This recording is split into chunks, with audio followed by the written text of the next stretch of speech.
Arthur, Donwell. Happy Saturday, everybody. Hi, I'll, Melody. I'll let you guys all Samuel. know when we're live Whoop, any whoop. moment now. We're live now. So, welcome Awesome. everybody to the AMA with Robert Hollis. I'm Matthew Hollis. So, today, Craig is at the Renaissance Fair. So, He's such a him and slacker sometimes, you know him what I and his mean? girlfriend are having a great time at the Renaissance Fair. We just got a picture from them, so they're having an awesome time. So you got me hosting the AMA today. So with that said, I'm going to go over the little bit of the rules, the guidelines of how we do this. Basically, you can ask Robert Hollis, a multimillionaire mentor and guide that's helped multiple people make over $1 million a month or a year in Hey, multiple million different dollars a business month. I'll take that. in multiple different businesses and things like that. And this is really like your opportunity.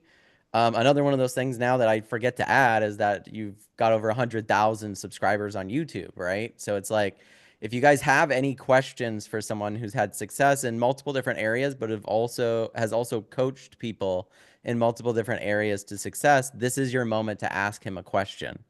And please do, because your questions not only will benefit, the answers will benefit you that you get from Robert here, but they'll also benefit anyone who watches the replay or anyone who's not in a position that they can ask their question, right? Yep. So, how do you ask a question? There's two ways. One, you can click the react button at the bottom of Zoom and raise your hand here in Zoom, and then we'll call upon you if you have your hand raised and unmute you, and then you can ask your question personally to Robert Hollis. This other way that you can do it is through chat, either here on Zoom if you've hopped on Zoom, and I'll post the Zoom link here in chat after I'm done talking about all this stuff.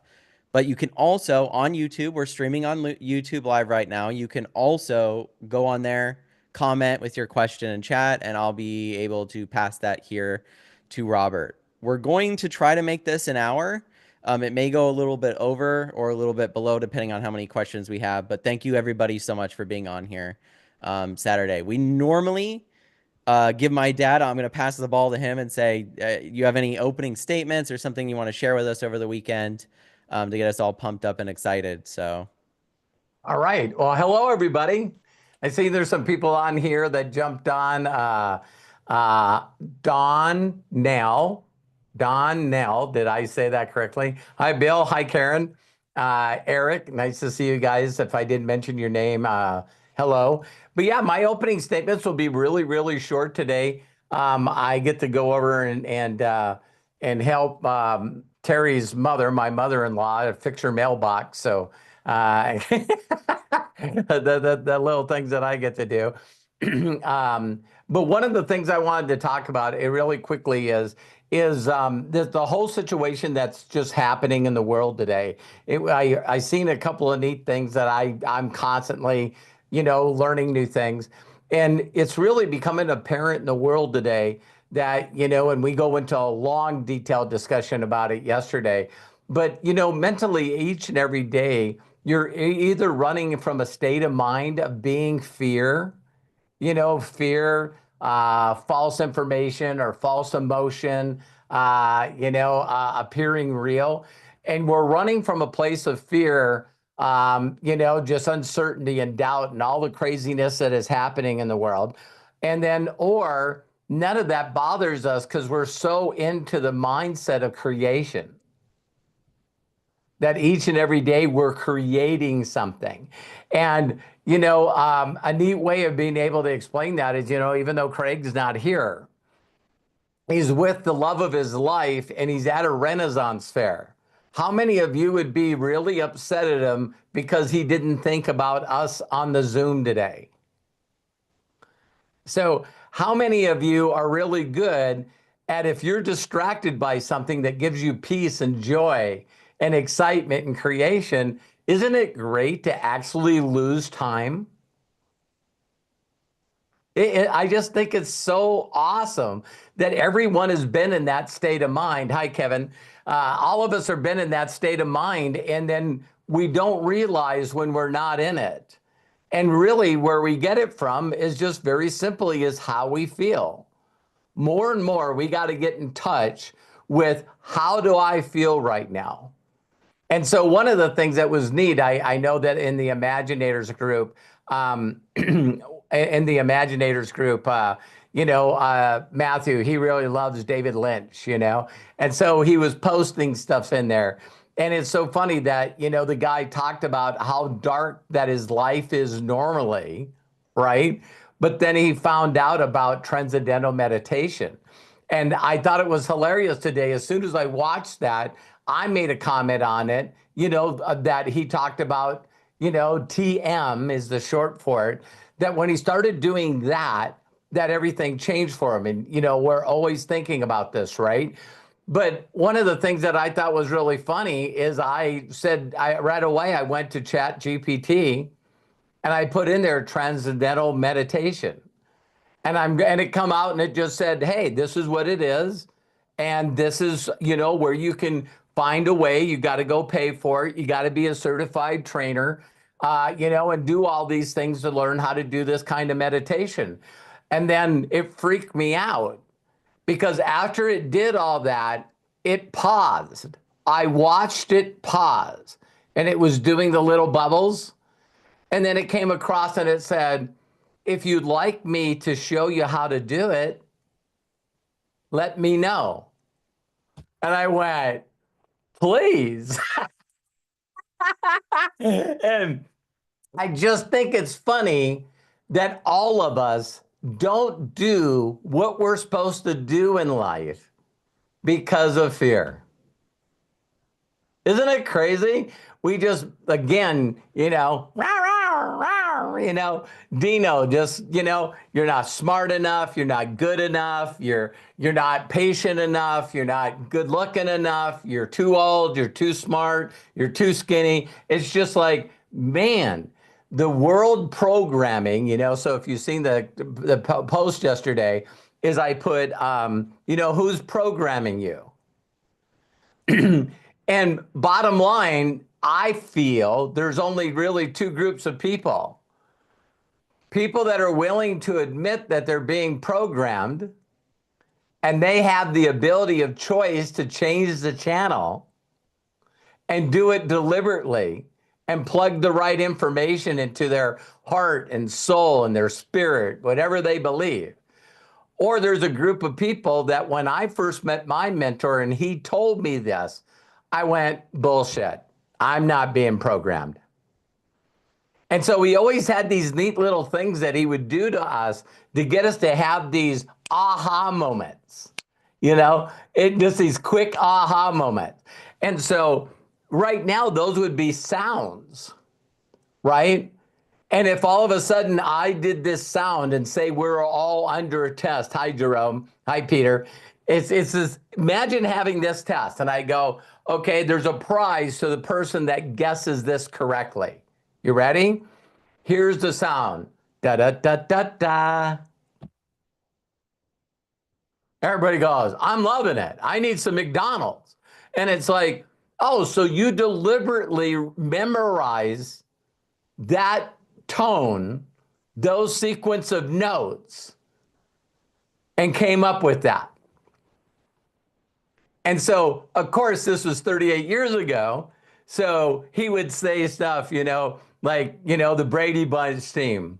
You know what I mean? And he would start singing it. And everybody in the whole audience grew up with three lovely boys. Some of them had hair of gold like their mothers, the other one. And see, I'm just bringing it up right now. I didn't even know what I was going to talk about when I got on here, right? And so you go pop, pop, fizz, fizz. Oh, what a relief it is. So do you understand that 38 years ago, I feel that they were really, really good at programming us? Would anybody want to guess how good they are now? Oh my, everything in technology, as we know, is getting gooder and gooder. And people are like, you know what? I'm done with social media. I got to take a break. And you set your phone down. and you try to do something and then you don't realize you pick it up and you're scrolling through social media. And when you really get to understand how crazy the programming is, so I've had people go, well, I jump on social media and all I get is people fighting or something else, right? Well, search for something and deliberately like different kinds of posts and watch how fast that algorithm picks it up. I mean, you could just say, hey, my favorite band is this. And then, put in there, I like to listen to some, Journey songs. And then I wonder what's happened to Steve Perry. And then, search who are the other people that were band members of Journey.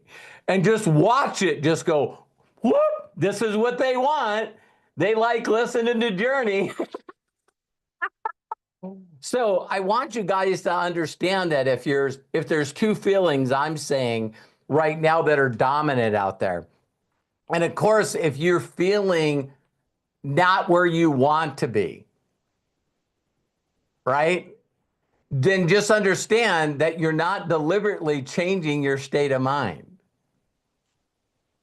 Start practicing deliberately, intentionally changing your state of mind. Just try it. Because if you can recognize it, that's called awareness. You can't change what you don't acknowledge. I don't feel good right now. I'd rather do nothing all day.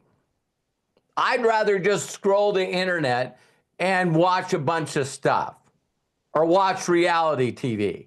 I'm just going to, I don't feel like it today. And then just immediately just go, what's a subject that I like? Me, I love learning things that I've never, ever heard before. And then I get caught up in this, and it's just crazy how, these people now are, again, just funny thing. But all of a sudden, these people are figuring out that they can take certain amounts of mushrooms. Is it DMT or whatever it is? And they now can look at laser lights on a wall. And if you get up close to it and look through the laser, you can see code going both directions, just like in the Matrix.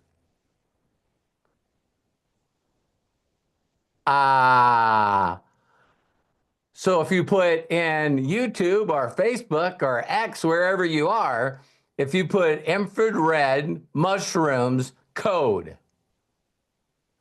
Now, am I saying that stuff is true?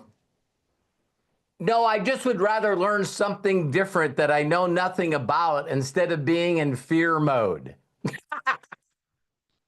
How many people understand what I'm saying? If there's a group of people out there, so that's why podcasts right now are so popular. Because you settle a couple of guys down and me and Matt are talking, and you go, hey, did you hear these guys came up with a new sonar radar? And there's now these spirals that are underneath the pyramids, and they're all the way this deep. And then the guy goes, not only did you hear that, but did you guys know that they actually found pyramids on the North and South Pole?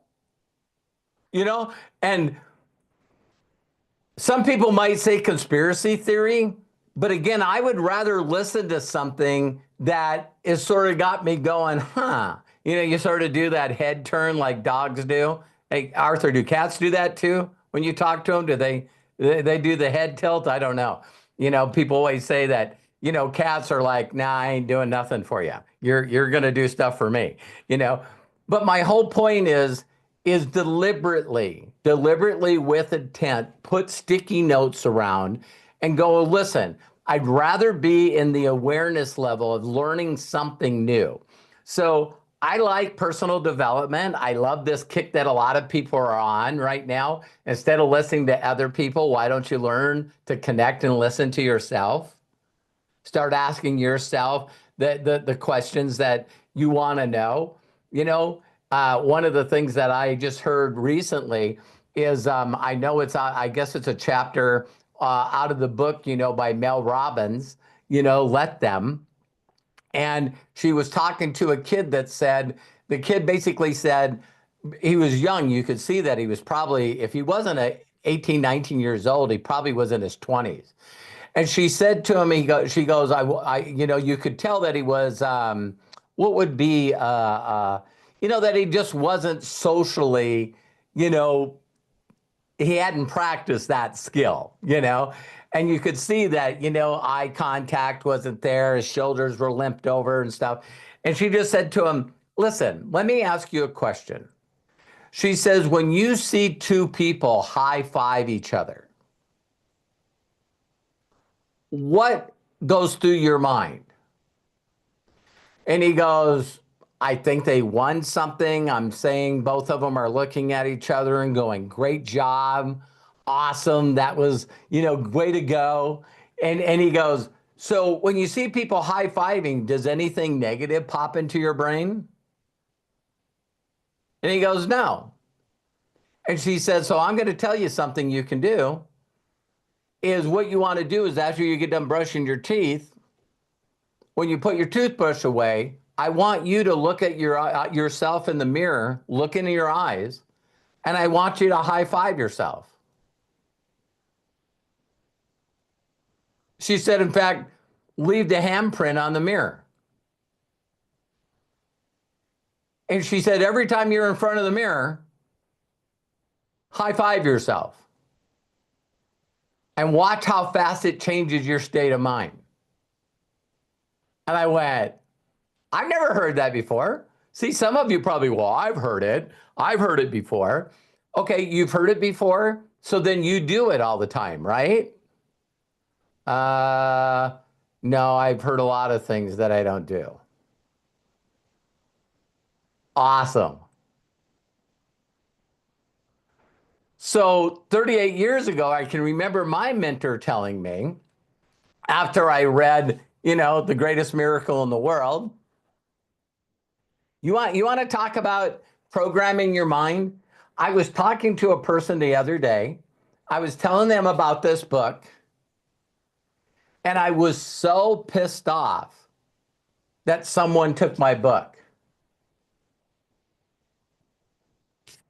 I couldn't see this book because mine's blue with a little blue tag coming out of it. Do you guys know what I'm talking about? It's right here. So I'm going, God dang it. I was going to tell him about this book. I said, listen, I'll send you the link. Because for years I grabbed for that book, not the yellow and the red one, not the one that's a little bigger. Thank you, Mary. You guys know what I'm saying? It's like we get so good at programming ourselves and just doing the same stuff over and over and over and over again. So when I got done reading that book, he asked me the question. He said, so when you read that book, I have a question for you. Do you believe that you're unique and that you're a miracle? And I said, yes, I do. He goes, then I need you to look at yourself in the mirror. Don't look at your hair. Don't look away. I want you to look right in your eyes. And I want you to say that. I'm a miracle. I'm unique. There's no one like me. And as a miracle, I can do miracles. He goes, I need you to do this for me, Robert. And at that time, I felt so amazing about the book. I went, okay, I'll do that. That has become such a habit for me to look at myself in the mirror and go, I'm proud of you. You're strong. You're unique. You're a miracle. Because I know other things for me that's unique to me, I can say stronger is he that is in you than he that's in the world. I can just rattle off, the scriptures that are in Washed by the Word on roberthollis.com/gifts. Eric Markman's on here. He reached out to me and he goes, oh my God, I got funded. And then I went into another trade, another trade, another trade, and it just keeps going negative, negative, negative. And I go, how do you feel? And he goes, I don't feel good. I go, listen, I've sent you this many times. I'm going to send it to you again. Can you listen to it for me? And he goes, I promise I will. Then he sent me a message, win, win, win, win. Do you guys realize that there's people that I feel are doing things and we forget our uniqueness immediately? Because people keep asking me, you know, Robert, you must be doing tap to trade different than me. And I'm going, yeah. I heard when I first got in that there's some people that, you know, just barely make tap to trade. I mean, like it's like 10, 15 seconds and they just barely make it. And then there's some people that do tap to trade and it didn't even count off a couple of seconds. How many people now realize, if you guys are doing any trading, that that couple of minutes span can make a hell of a difference in a trade? Are you guys getting this? Right? And so do you guys find it interesting that there's two groups of people with trading, but there's two groups of people in everything? There's a group of people that are imagining an incredible aspect for themselves. They're imagining creating, and this is going to happen. And then there's the other people that they have nothing to do with it. Do you guys see these people? It's like it's somebody else's fault, and it's the market's fault, and it's the government's fault. So when people talk like they have zero control of the outcome of their life, are they right or are they wrong? They're right. I've tried these things and they don't work for me. Your wish is my command. And so for me to see people get incredible results doing something like online marketing or building YouTube or being an affiliate or trading or building an organization, why is it that some people, it seems like it's effortless and other people struggle? It's all between your ears. Everything is between your ears.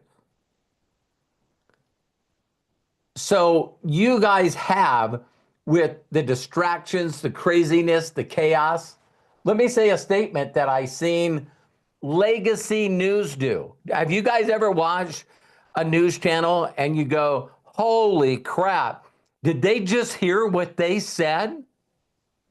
They didn't hear what they said.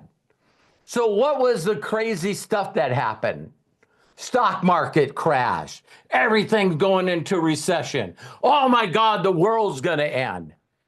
And I was watching where the woman just recently left, and there's two guys on it now. Some of you guys might know which news channel it was.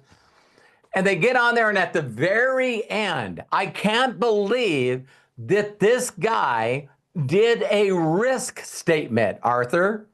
He did a risk statement. The very end of the show, he goes, listen, what's happened in the past doesn't mean it's going to happen in the future. And we're not experts. We just wanted to tell you guys this.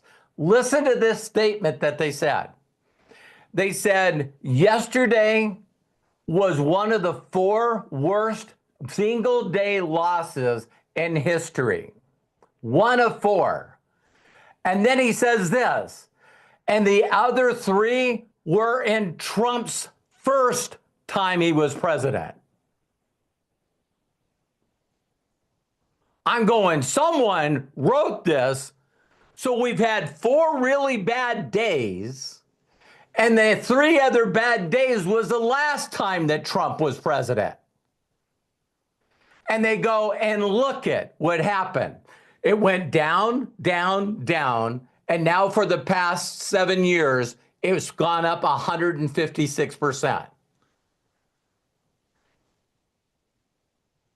So this one's the worst one, right? And I'm not being pro-Trump, pro-anything. I'm just saying that even people that want to scare the shit out of you with negative news sometime mess up and go, hey, we're not saying that the stock market is going to recover and set records for the next 8 years like it did the last time he was in office. But I think that even when people are writing stuff for programming, they might even have a tinge in them going, this whole news broadcast is pretty effing negative. I think we could throw something in to give people just a little bit of hope. Because if we don't, maybe they won't show up tomorrow. But I thought it hit me so weird that I rewound it. I said to Terry, I go, did they just say that the 4 worst times in history that this has happened, that the 3 other times was the first time that Trump was in office? And she goes, I didn't catch that. I went back, I watched it 3 times. And I'm going, just based on that 10 seconds of news, they're basically telling you, sorry to tell you this, but, this is probably going to turn out in his favor, just like everything else he frickin' does. For just a second, the same people that say there's no way he could get elected, there's no way he's going to do this again, there's no way. And it's like, but yet there's a certain group of people that go, nah, this is exactly what we needed. And then there's another group of people who are like, sky's falling, the world's over, it's gone, it's dead. So I just wanted to share a little piece of information. You can get more into this where me and Matthew and Craig really got into it. But just ask yourself all day, every day. I tell people, I know it sounds weird, but do it out loud. Ask yourself out loud, how am I feeling?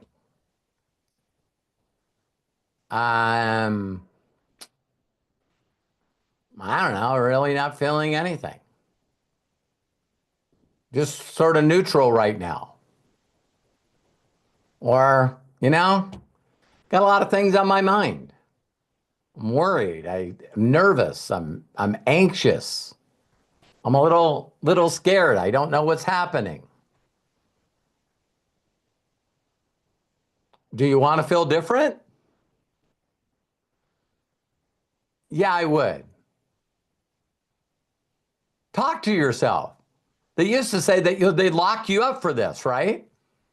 If you guys heard me, I'm always asking myself questions because my mind will shut up to hear what I have to say. I'm like, well, what could I do right now to get myself in a good mood? I know exactly what I need to do. I need to step away from the computer. I need to step away from the TV. I need to purposely plug myself into something with intent. And every one of you know the songs. There's the things that you can do that as soon as you start doing that. I'll say one last thing and then we'll do Q&A. For the people that are watching this live or recorded, isn't it crazy? I've done this in the past, but isn't it hilarious? I believe hilarious because people are people, that I can say one word, and everyone that watches this live or recorded reacts in a different way. I could say the word love.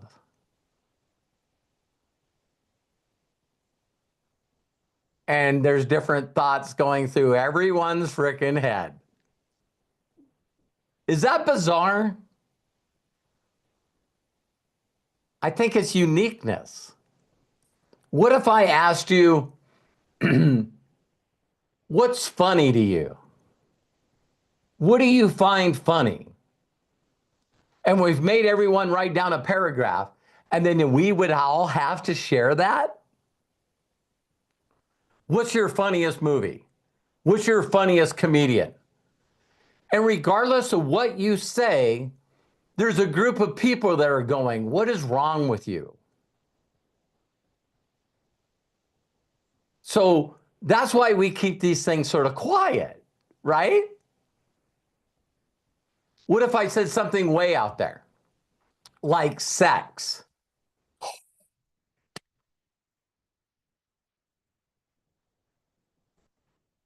Right? So there's these weird things that are not weird that programming is got us to keep quiet, don't share those thoughts. People are going to think that you're weird. They're going to think you're evil. Sort of like that David Lynch thing that Matt shared in the Imaginators. Didn't you think that was funny when that one girl, not funny, sad, but she's like, hey, listen, I heard about your movie. Matt, you can tell me which one movie that they're talking about. And she goes, you're either a genius or you're sick. Which one are you?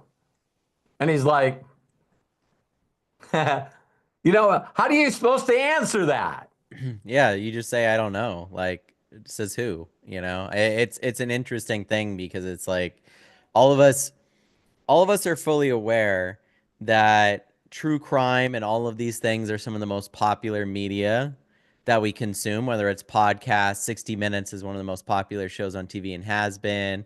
Dateline 2020, that type of stuff. And then you got the documentaries and you got the films and you got all Murder these things. porn. Murder porn. Basically, yeah, that's what it's called, right? And so, like, since that's the case, it really is a reminder that like that humans speak one way, but they don't really behind closed doors act the same way. Like one of Right. my favorite filmmakers is David Fincher, and he makes like things like Fight Club and Gone Girl and stuff like that, right? And he had this saying, and he says, you know, human beings are perverts. They just don't want to admit it. And and it's like, well, how why do you think that? Well, my bank account says that because that's the type of content I make, stuff that disturbs people. But there's that saying too, right? Things that disturb comfortable people and vice versa. You really want to make something that you're proud of, not really make something that everyone else is, Right. you know? How So, many people, when you constantly see documentary after documentary after show after show after show come out about the Menendez brothers? Why would or John Benet Ramsey? You know, why do you think that they keep doing these? Because they get ratings. You know, so I always think it's crazy because all of a sudden vampires, everyone's doing vampire movies or dragon movies, and then they just do them until everyone goes, I'm done seeing dragons. I don't want to see dragons anymore. But Matt, thanks for the feedback. We'll go into Q&A now, and yeah. I just want you guys to really make conscious decisions about what you're allowing to program you. What you're allowing to program you. And do understand that checking out and being entertainment just very simply means that I would like to just shut my mind off and watch something or hear something or go to a concert or a play. I'm telling you that the world is trying to tell you what you should absorb and be entertained with. Don't forget your uniqueness. Don't forget your uniqueness, right? Because things that used to really interest me when I was young didn't interest me in my 20s, didn't interest me, things different. How many people have noticed that we're pretty interesting as human beings, that one thing that we used to really enjoy and love and know everything about no longer gives us any joy? Jim Rohn said that best, is because we're not trees. You know what I mean? Even trees and grass grow.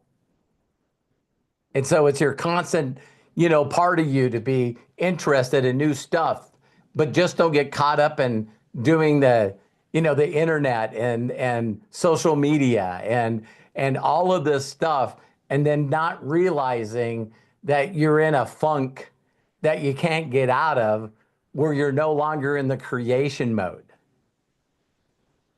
Because I love being in the creation mode where you go, oh my God, I spent all day, like all day for me is like 12 hours, you know.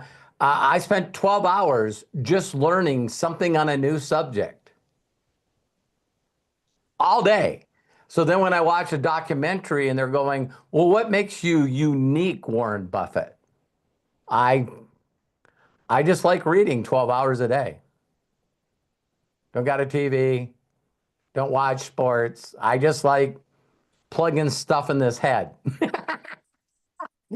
So I can feel like I can make decent decisions. You know what I mean? So I hope you guys enjoyed that first part. Make sure you check out our podcast that we did yesterday on who's programming you. And yeah, just sort of getting that mindset. So we'll open it up for questions and we'll go from there.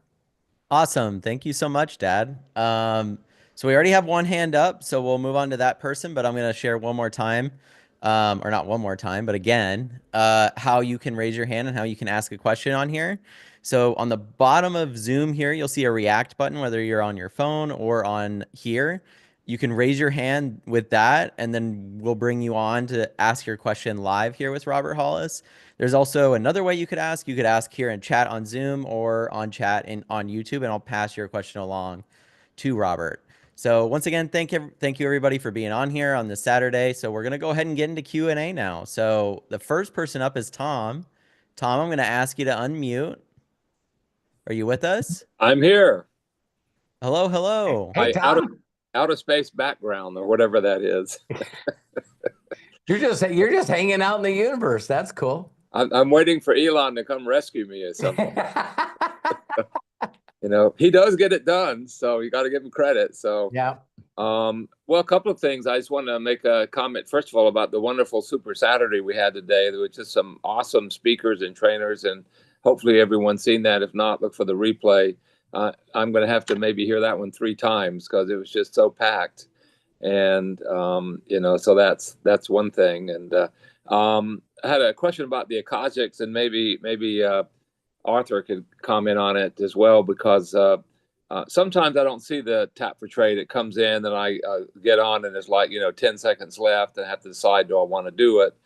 Other times I'm finding if I take one, whenever I see it, seems like I tap on it and I start watching it and it just goes down, down, down, down. And that's very disturbing. So then I kind of wait till they move to the, to the other portion where you can follow the, I forget what that's called now. And then trade locker. Well, not the trade locker, but they're, where it goes after, when they're like showing their trade and changing the entry points and different things like that. So I should be able to say. I've never even heard of that. You're. Yeah. Oh no, I'm sure Arthur thinks I'm an idiot. He thinks. Hey Arthur, you mind answering if possible? Yeah. Why don't you come on here and do like Tom said? Why don't you call him an idiot? It's like. That's right. Sometimes that's very helpful. The alerts, the trade alerts. There we go. So I go on there and I unmute Arthur. Create my own trade, kind of based on theirs, but I might change it a little bit, and then I just watch it. A lot of times, if it drops more than like $100, I get out. Period. And but I don't know if it's good. Then sometime I go back and look at it 2 hours later, and then I see it like skyrocketed. I should have waited. So that pisses me off quite a bit. But so I don't know. But that's the one thing, and the other, like if you're better off to grab it in 2 seconds if you can, that it's going to do better, because it can change very fast. So I don't know what our great leader here thinks about that, but well, before Arthur adds, Tom, just if you're present with your feelings and your emotions. Yeah. Again, like if you're going to teach me to sing, or you're going to teach somebody how to do an instrument, right? Yeah. And you see them going through that, not only questioning themselves, but how much they punish themselves when they miss a note. Yeah. right? So they're singing and then they miss a note, or golly, I saw something that was really encouraging where I guess this young girl sang the Star Spangled Banner, the national anthem, and when she was young and just totally messed it up, and then this coach for this NBA team just stood up and put his arm around her and started singing with her, and then the whole crowd sang along, because she forgot the words. And so it was neat that I guess 30 or 40 years later, they remembered her and brought her back and she sang it again. Oh, And great. she was like, of course, 20 times, 30 times, 40 times better than she was when she sang it as a little girl. And of course, she didn't forget, the words this time. But I'm just telling you from my experience of doing everything that when you're not good at something and you're not doing that unconscious competent stuff, the way you sing, the way you play an instrument, that you're then in that place where every single moment you're questioning. You're just going like, I don't know if I'm okay with this. I don't know if I'm doing this right. Maybe I'm doing this wrong. Maybe I need to talk to somebody else. Maybe I should talk to someone else. Because when you're searching for answers, you're not only reaching out and asking people what they think you should do, but you're looking for the answer that you want. So then if they don't answer the right question, then you go to somebody else, and then you go to somebody else, and then you go to somebody else, because you thought you knew what it was that you needed, but because you talked to a person, they didn't give you the answer that you were looking for, then you're constantly looking for someone that's going to give you the answer. Could be. I agree with that. Yeah. And then so very so confused. just realize when you're learning to do anything, now trading, is that you used to be unconscious, incompetent, Right. but now you're aware of it, but you're still incompetent. So now you're conscious incompetent, right? So now you're going like, I got out too early. I stayed in too long. I didn't take it fast enough. I didn't take it slow enough. It's like virtually every move that you're making, you're guessing. Yeah. You're totally guessing.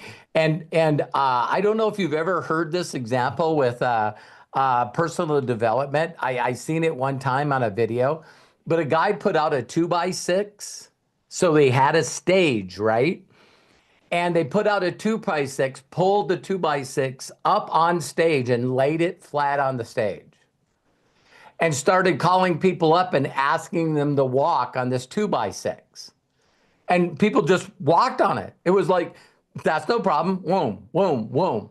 So then what they did is they took the 2x6 and they had some blocks that were covered, right? And they took the 2x6 off the stage and then put it on put it on some blocks. And then underneath it, now you have 5 feet that it was off the ground. And they asked the same people to walk on the 2x6, and people said, no, I don't want to do it. Why? Well, because I could fall off and get hurt. No, you just did it. Yeah, but it was flat on the ground. Now it's elevated. It's just still the same 2x6. Isn't that crazy? So then all of a sudden, they're like, no one wanted to do it. And even the ones that made attempts fell off because of their thoughts while they were walking. So he videotaped them. And not one person that walked on the 2x6 when it was flat on the ground or flat on the stage, none of them put their hands out and none of them put their foot in front of the other. They wasn't doing this and then slowly balancing, putting one foot in front of the other. When it was flat on the ground, they didn't have any fear. All of them just had their hands by their side and just walked it. Never thought about balancing until you elevated it. Then you got to see the human mind do what it does to every one of us. So I want to say that every thought that you just told us, I still am conscious and competent because I have exactly the same thoughts that you have. Anyone that's still having those thoughts like Tom, put yes in the chat or raise your hand. Because the only people that shouldn't be raised, the only people that shouldn't raise their hands are people that are unconscious competent and they're trading and they're making a full-time income being a professional trader. So, Arthur, I'll let you jump on that.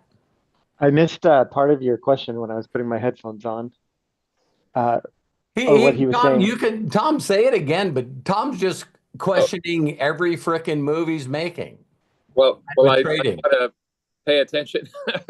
Like it kind of goes like this. If a lot of times I see the type for trade kind of later, because I'm not always looking at my phone, and then so sometimes I'm getting on at the tail end rather than the beginning. But then if I don't like how it looks, then I wait till it expires, and then I go on the trade alerts. That's what that word is, Robert. And then I watch and see where it is, entry points, and then I'll maybe go on. Sometimes the entry point's already changed by the time I look at it a minute later. And then if I'm going to watch it, I may not put a stop loss on. If I am going to maybe be away, I'll put a stop loss on. Because I had a lot of times I'll take their stop loss or I'll put my own on a little bit lower or a little bit higher, and the thing collapses and like I barely even got in the trade. The stop loss took me out, and maybe I lost 50 or 80 or $100 in like 2 minutes, and that's very discouraging. So it's almost like it doesn't matter about things like the rising or falling wedge or the cup and handle and stuff and all that. It seems like even with Joel and stuff, the market just takes its own, like a riot, just takes its own direction. And I think it's almost better to watch things like what is it, the Mac, and just kind of follow the tendency of the trend and take a profit and jump out. And it's very, I think it's very random, but you just have to be a master at like manipulating the psychology of what's happening and getting it out. Sometimes it pays well, but I'm certainly not. I'm not doing very well. I think I've lost $1,900 so far this year on one of my accounts, and I'm getting worried I might get a drawdown if I don't put a stop to that. I want you to download an Audible. It's called Trading in the Zone. Trading in the Zone. Yeah, download that and listen to that. Oh, okay. What you're describing, he covers a lot of that in that Audible. Trading, it's not an exact science. Joel doesn't know for sure if the market's going to go up or down. He's trading based on what he's seeing in the market and the patterns. So he has these zones that he marks up on his charts. So every Monday, he does an outlook call. And what he says on there, there's a couple possibilities of what the market can do. There's a possibility that it will go exactly up the way that he wants, but he's working off of probabilities. He also says there's a chance that it can go down to this zone around in this area. But if you're on those calls, he tells you this is the zones that I'm going to be putting buy trades in. So that's what he's working off of, is the probabilities of the market going in one direction. So there's like this last week, he had like three different probabilities of where the market was going. And the first one, it panned out the way that it should have. It went exactly the way it was. And on Thursday, when he sent out his last tap to trades, I don't know if you saw it in the Telegram group, but I put a screenshot of the lines that I drew on my chart from his Sunday call that he did. Okay. He called the trades right there around those lines. And then the last tap to trade closed right above the top gold line that I had on my chart. And that was his last TTT that he called. Now, who is that? Joel? That's Joel. And so Joel does that trading in the zone. He does Audible. He doesn't do trading in the zone. I'm telling you to listen to that to help you with your mental Okay. part. Okay. But I'm just telling you that that's how Joel is thinking and looking at the charts. It's not like he's just like throwing out buy trades just because. He's throwing No, them out sure. because they're in the zones that he's wanting to buy to buy in. And then to the other part of your question is, yeah, you got that right, Melody, Mark Douglas. The other part to your question where you're going into the tap to trades, sometimes the market will move really fast, and it's already like $2 or $3 above where he says, but sometimes it's $2 or $3 less than Yep. what he had placed the order. So you're never going to get it correct. If you get to tap the trade within the first second, you're like, I got it in the first second, but it's dropped like $4, and you only have one more dollar left for it to drop before it hits the stop loss, and then you're like, oh great, I just went right down to stop loss. Well, if it goes straight down to stop loss, Joel is probably going to throw in another trade right after that. So just be ready for the next tap to trade that comes in if it goes straight to stop loss, because he's gonna send like 5 trades a trading session. Yep.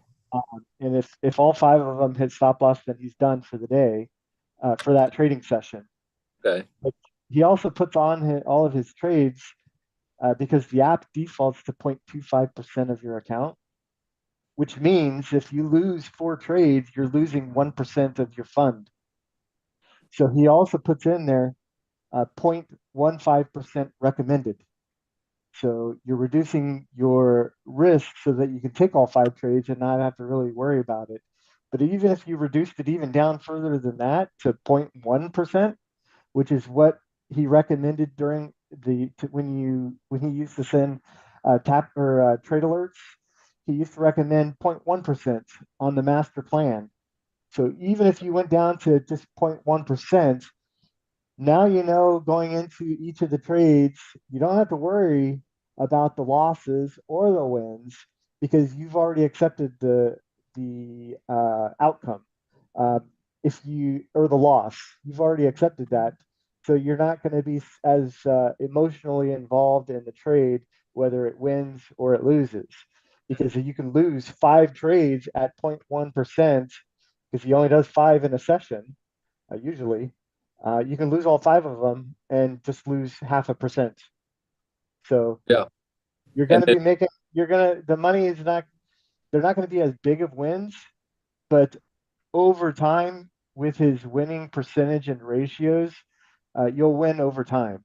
So you won't have like these huge wins, like, you see like Robert posting $4,000 trade or $2,000 trade. You're not going to have those, but over time you're going to grow your account. You're also not going to have the huge losses either, by the way. So you're not going to have huge losses or huge wins, but over time you're going to win more than you lose, because his percentages are just higher than him losing. Because some of his trades he's making 1 to 4 risk ratio or a 1 to 5 risk ratio. So you're making up a lot of those losses. Like he'll have like 3 losses in a row, and then he'll have like a 1 to 4 tap to trade that goes through and wiped out those 3 losses that were before that. That's interesting. I do see some people do something called a trailing stop loss. Is that what's the benefit of doing that, or maybe not doing it? Joel doesn't do trailing stop losses, and He doesn't use them, right? no, he doesn't use them. Okay. You would only really use those if you are okay with the money that you set the stop loss at, and the market is moving really fast. So if it's moving really fast, then the trail stop will just follow along as the market is moving. But if it goes down, then it'll hit the stop loss and you'll be out of the trade. Yeah, that's interesting. Yeah, I'll look for that trade zone, and I know what you mean about also the smaller lot size is better risk, because if I take something like 4.92, then that might make a big win, but that might wipe out my account if it drops hard. Well, you're talking about the lot size. I'm talking about the percentage on the risk. Percentage. Yeah, so you always want to work on the percentage of the risk, not the lot size, because if you're working on the percentage, it's already going to adjust. It's going to auto adjust the lot size for you, so that you're only risking a 0.1% or 0.15%. Yeah, I see that Joel does already have that in the little box, I think. Well, the app defaults to 0.25, but he suggests 0.15%. But most people are just clicking to approve and doing 0.25, and then they get mad when he loses 4 trades because they just lost 1% of their account. And then they do that like 3 days in a row. They're like, well, I'm not taking any more Joel's trades. And then they see him winning. They're like, oh, I'm going to take Joel's trades. And then they lose again. It's like, how are you guys winning with Joel? It's like, I'm taking all of his trades. Again, Tom, it's really I think when Arthur talks about that book is just truly understanding at like we talked about at the beginning of this is just how much everything in life is just a mental game. It's a total mental game. And I always love using analogies. Like yesterday we did, I talked about, how everyone, like 90% of the people on the planet just feel like, they have no hope and that everything's gonna be awful. And I said, but when you think about if you're a fan of athletes, Yeah. why is it that every new generation of athletes are breaking the records of the old athletes? Yep. Don't you find that interesting? And Interesting. it's only because of one reason. It's because you hang around a group of people that expect your best. Okay. They're just encouraging you to listen. It's a game that you got to learn to play like the game of life. And we know that a lot of people do not win at the game of life because they can't control their emotions. Yeah. Okay. And so when you get involved in network marketing or affiliate marketing or building a brand on social media like YouTube, all it does is it accentuates and it multiplies your emotions with life. That's all it does. So you go, okay, I'll do this stupid YouTube thing. And then you put a video up and it gets no comments, no likes, no views. This is bullshit. I'm out of it. Okay, I'll do one more video. I'll do 2 of them this time. No views, no comments, no shares. This is ridiculous. This is stupid because we can't handle our emotions. And Arthur, I think you guys will like this. Do you know that now that I'm really starting to understand trading, now I know why I'm such a rock star in network marketing? Because it's switched. When you first get involved in network marketing, you're excited. Who would be such an idiot that if they looked at a way to replace their income and quit their job and have the ultimate thing in life called freedom? Who would say no to this? Exactly. Everybody. Everybody.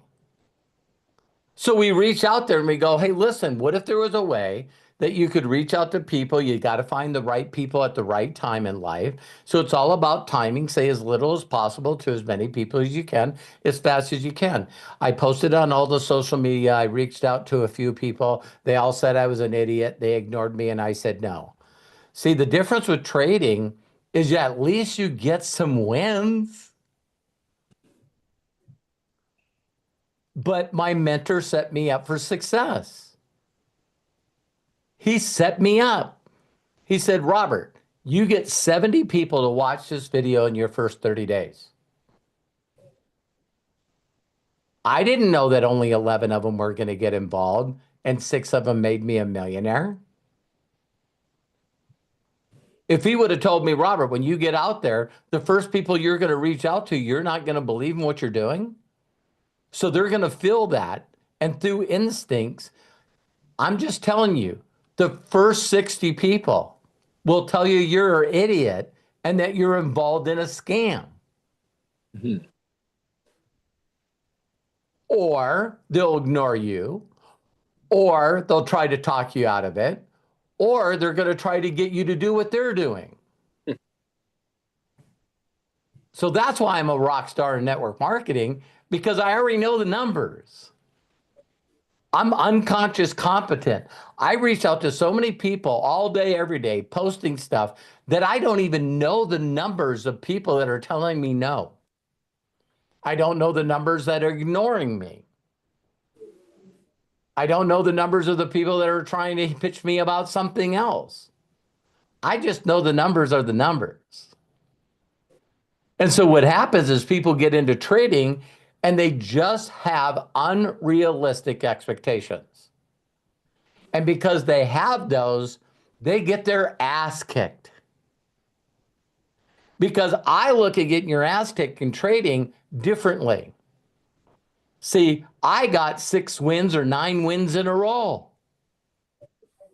And that's when I thought Javed was a rock star. Who can't press a button on a phone and win? There's one thing worse than winning 6 or 9 trades and then getting losses. Nothing's worse than that. That's like beginner's luck. Mm-hmm. So someone says, hey, what is this? It's cornhole. What do? Take this bag, canvas bag full of corn and throw it over there and see if you can't put it in the hole. Okay. Wow, that was easy. The rest of the game's going to suck for you. Because you think it's easy, and now every one that you do from that point on is awful. And so me personally, I got $500 away from passing phase 1. And I'm like, how can I mess this up? I did. Drop down 9 grand. You know what I mean? Gee whiz, that being at 19,500 and then go down to 10,000. So then I recovered from that, and then I went all the way up to I'm like 7 grand away. And then all of a sudden, I just think that I was cocky and, I was over risking and taking too many trades. And now I got the opposite mentality. I'm going like, Joe gets a loss. I don't miss a trade. I'm like right on it. I'm going like, this is watching this new kid for the New York Yankees or the LA, that Asian kid. And it's like, listen, he only gets 3 home runs out of 10. He just happens to do it when other people are on base. You know what I mean? And so when he hits a home run and 4 runs come in, that guy is worth the 700 million. You know what I mean? You know what I mean?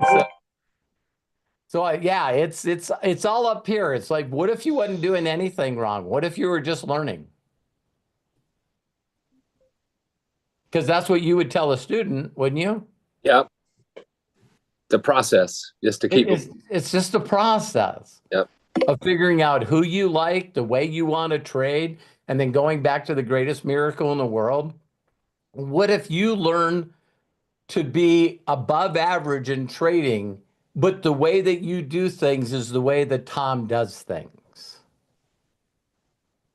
Now you're going to get results like when you sing.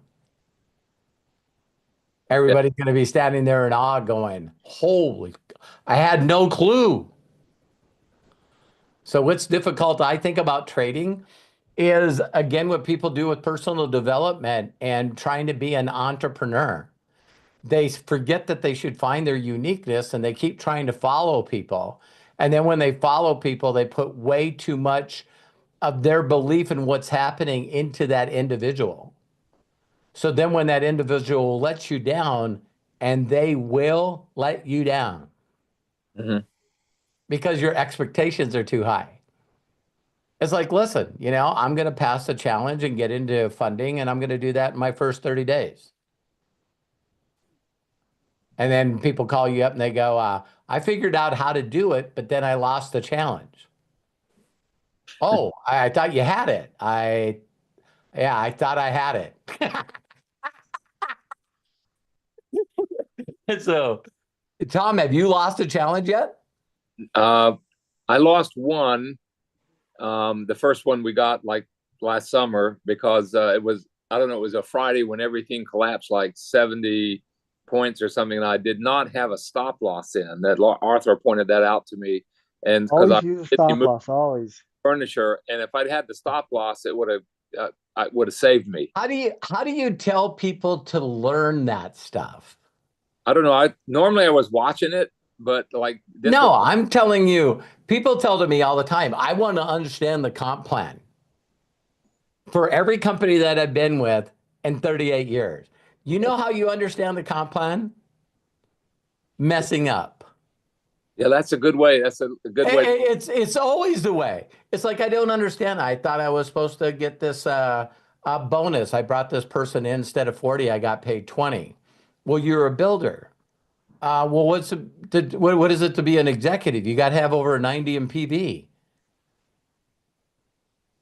That probably was in that video you sent me with Josh. Yeah, it was in there. Well, that ain't happening to me again. So then they call me up and they go, "Hey, I didn't get paid a binary. Thought I was supposed to get a binary pay." Well, do you have 300 on both sides? No. Well, I didn't know that you were supposed to sponsor at least one of your people on the other side. That's not going to happen again. Yeah. That's all of life, right? God, instead of talking about trading or network marketing, how do we figure out how to have a good relationship with another person? By saying shit that we shouldn't have said.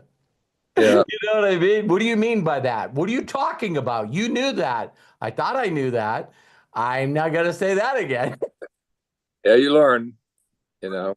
I'm not going to assume that again. I didn't know that you didn't like Chinese food. I told you that before. It's like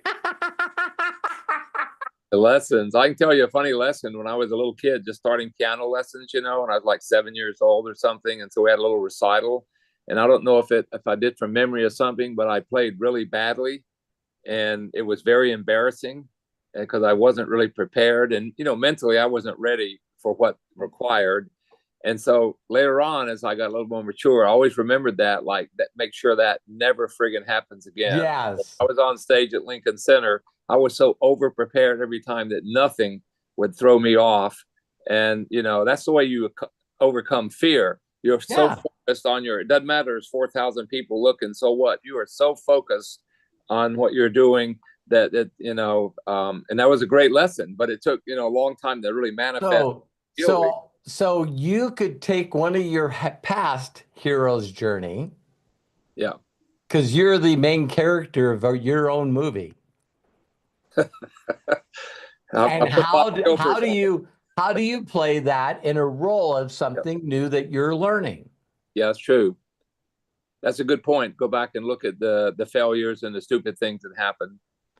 Yeah, and then here's the crazy thing that we do when we get into something new. We don't think that we have to learn those lessons. Yeah, I'm afraid we always keep learning.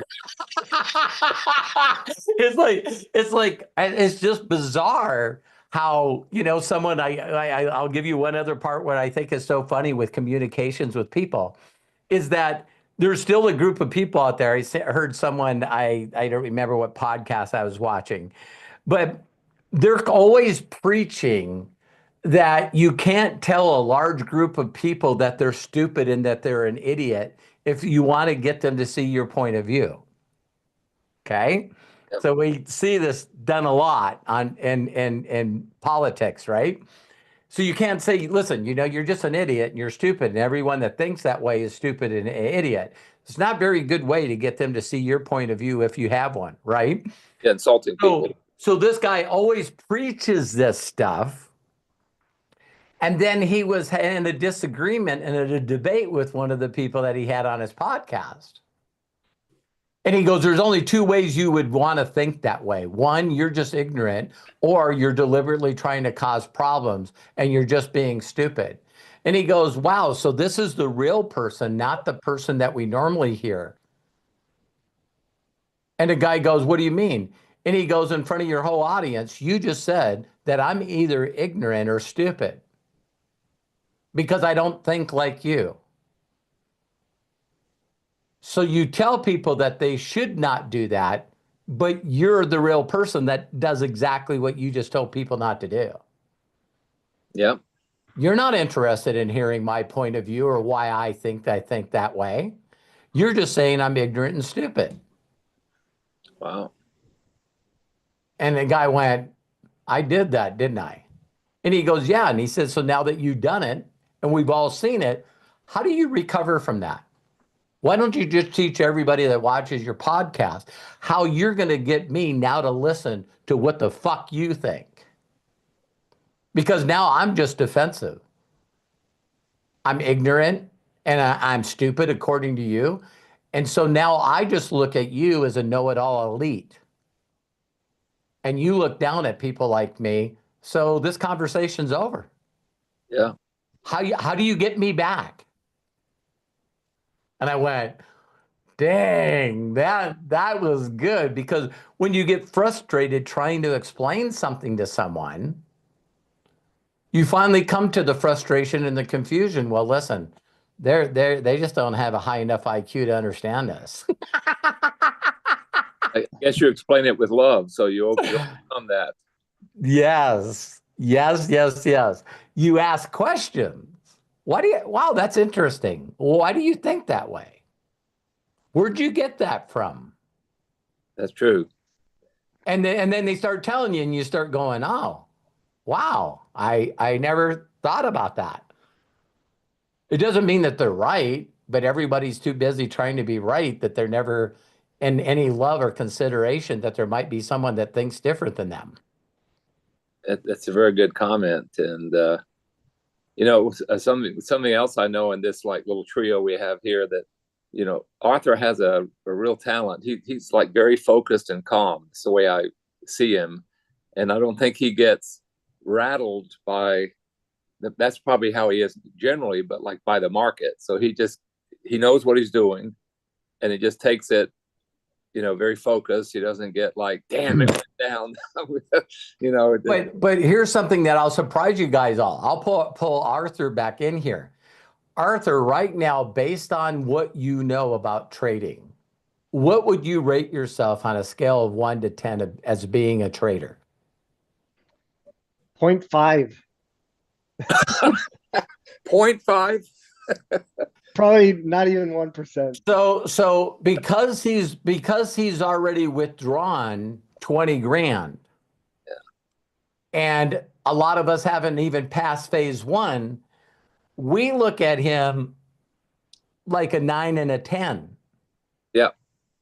But you don't know all the things that he's doing behind the scenes where he's still learning his lessons.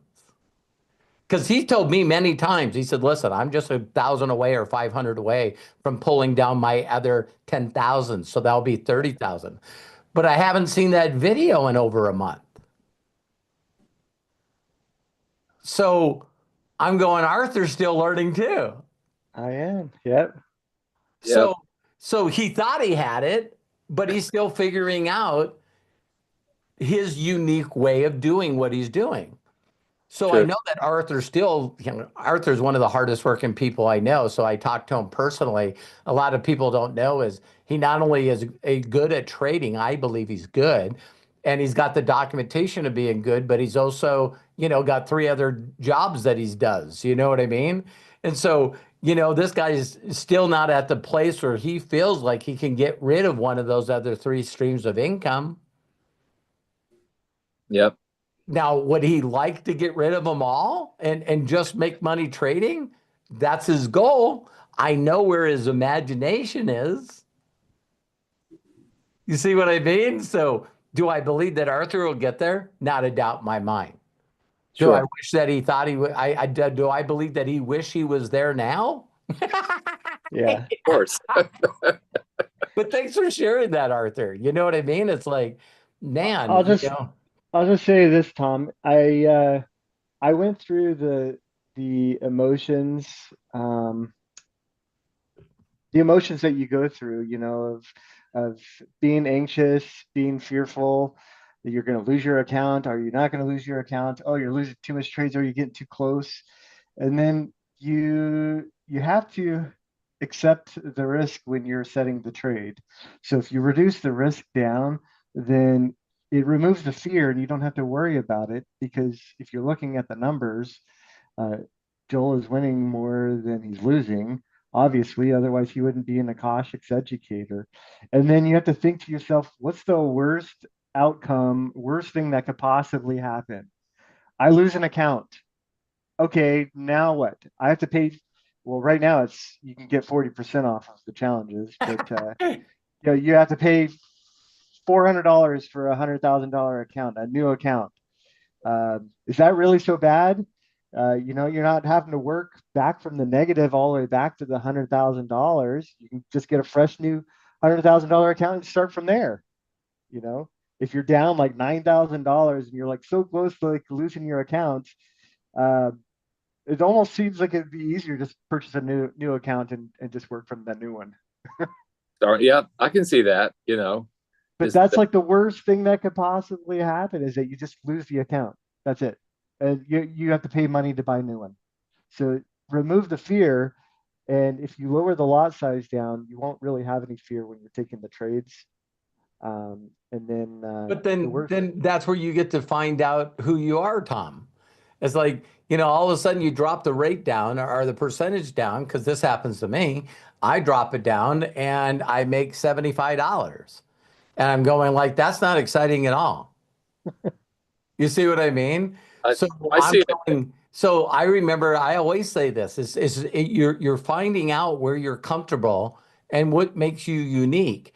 And so the first time that Arthur told me that he lost like 5 grand, I was like, there's no way that I could do that. Now I'm okay with losing 5 grand because that's less than 8,500 because that was my worst day, 8,500. I haven't lost that much yet. Yeah, You beat me there, Robert. Yeah. No, that's funny, man. just one other thing. It's also kind of the mindset because I took my Verizon phones in today. We got the new phone. I had to trade the other one, and so I was kind of talking to the guys a little bit and just kind of asked them if they did any trading. And one of them does trade, but I don't know what kind of thing he's talking about. But somehow I think I'm fairly friendly and stuff, but I wasn't connecting in a way that generated their interest. So there's still a mindset thing, and what I have to like grow into, just like in the trading. I have to elevate and part of that's your posture. I think my posture is not bad, but maybe I'm missing something, or it's a generational thing because I'm probably like these kids' grandfather or something. So they're not going to talk to me. I don't know. I didn't think that till later, but you wonder like, why do you not like have a connection? And then other times I do make a connection with people. They're just going all over me, but maybe it's just like a trade. You're going to win some, you're going to lose some, but I know it's all up here. It totally is. And It's what you don't feel comfortable with, and it's like, I like doing videos. That's one of the things that if you want to be, a person that you want to, really impact people's lives, you got to get good at speaking in front of a camera, and it's like I don't know of another way of impacting people's lives faster than getting connected, coming from your heart, being authentic, and doing videos. And so it's like sooner or later you're going to have to get good at that. Sooner or later you're going to have to come from a place where you're authentic, you're not worried about what people think about you, Mhm. and you're just saying how it is.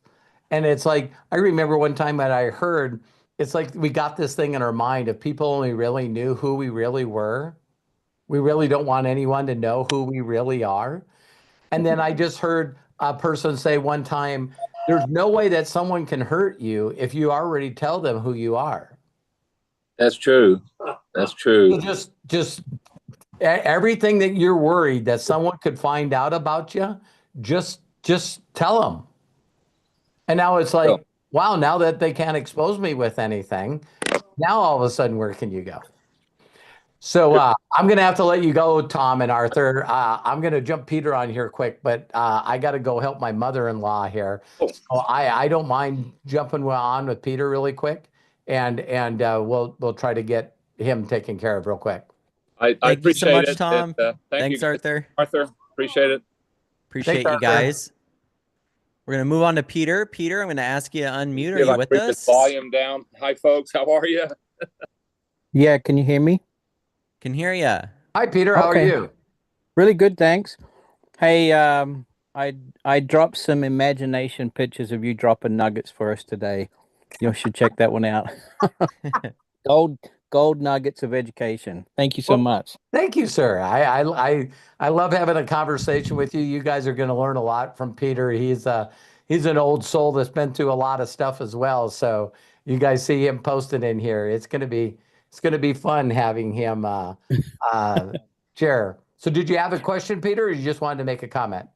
No, my question was, I listened to what you said a couple of days ago about recruiting and bringing people in. And I was looking on my Facebook account, and I have like 40 people that are wanting to be friends with me. And I thought, what a great opportunity. I can say not necessarily the right thing, but I can say something that can bring them to um, wanting to look into MDC and Akashics and stuff like that. So, can you point me in the right direction? Yeah. Where I can get my recruiting going? I don't know if we use that word anymore, recruiting, No, but you can use any word that makes you feel comfortable, Peter. In this day and age, Peter, what you want to do is I tell people, we got a great example. I got a video on my YouTube with Mary Valchek. You know, her first goal when I met Mary was how fast could she get to 5,000 friends? You know, and I think that she ended up getting to like 6,500 followers. And when people are reaching out to you, you know, people don't care what you know until they know that you care. And so you just got to take this little part that you do and look at their profile for just a few seconds and find something unique that you can connect with them about. okay.